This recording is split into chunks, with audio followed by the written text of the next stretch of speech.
Okay, welcome back to the video series. We're into double digits, video 10, day 10, management, mindset and microbes. Still on the feeding side, you could do multiple videos on feeding, but we think about feeding calves. I think I said last video, we talked about, I am a fan of more milk and whole milk, but one question always comes up is milk replacer and quality milk replacer. So let's have a little chat about that.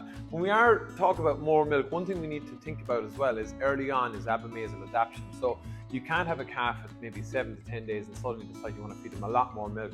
The abomasum or stomach needs to adapt to the volume. So when we look at feeding curves, that has to be something that's done gradually. And whether it's milk feeding and weaning, slow and steady wins the race. Okay, whole milk, it's 87% or 0.5% water. So it's got fat, protein, lactose. And when we look at milk replacers, some tips, it's really, really key that the quality of the proteins are animal-based proteins.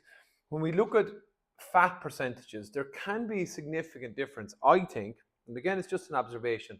When we look at different breeds, if it's Jersey to Jersey cross, smaller calves versus, British Friesian or Holstein Friesian, there is a lot of merit into feeding, higher fats to certain breeds. And again, it's very farm specific. Get advice on it.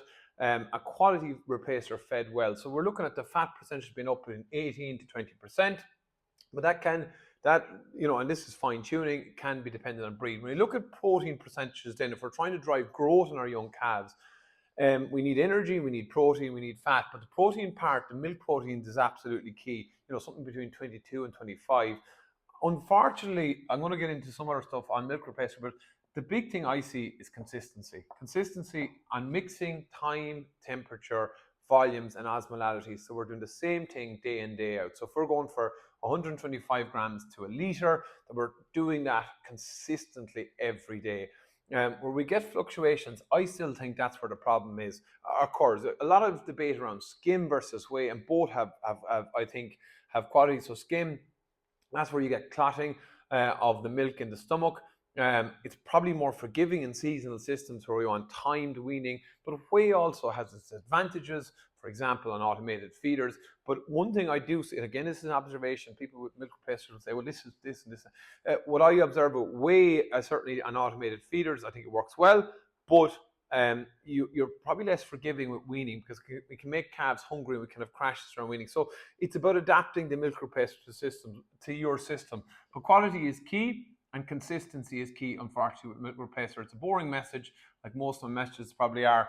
I think whole milk is a huge advantage. Again, when do we put calves onto milk replacer? I did cover transition milk and trying to maximize in that. Different people will be doing different things, but same message, consistency. People will talk about the advantage of skim versus whey. I still think consistency of feeding. If we're going to feed more milk, that abomasal adaptation I think is quite important. And there is some merit in science to smaller breeds of calves, requiring more fat. But the quality of protein, milk-based proteins, is really key. The mindset tip for today, again, it's that word consistency. Consistency beats intensity. Doing the same thing well over time, repeatable work. So, for example, if we're feeding a certain number of calves, milk replacer, if we have a bucket and we know that bucket exactly has the amount to feed, 20 calves in the morning, that we're doing that we're making that consistency piece as easy to do as possible. Now in a spring calving system, things are busy, but when we get feeding times, water temperature, all those things right, consistency beats intensity over time. Microbes tip for today. So the 30 mils daily supports digestive health and overall gut health. And we think about digestion, what we're trying to do with young calves, we said it probably in a previous video as well, 1 kilo of dry matter into 1 kilo of growth. So whatever amount of feed you're putting on, it's a great time to get epigenetic programming, priming, metabolic programming. So gut health is really important. We think a lot about quality of nutrition going into the gut.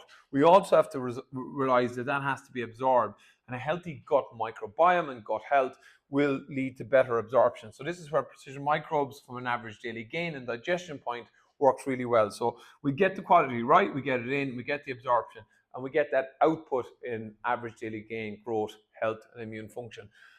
So that's video 10, management tip for today. See you tomorrow for video 11. Happy safe farming, everybody.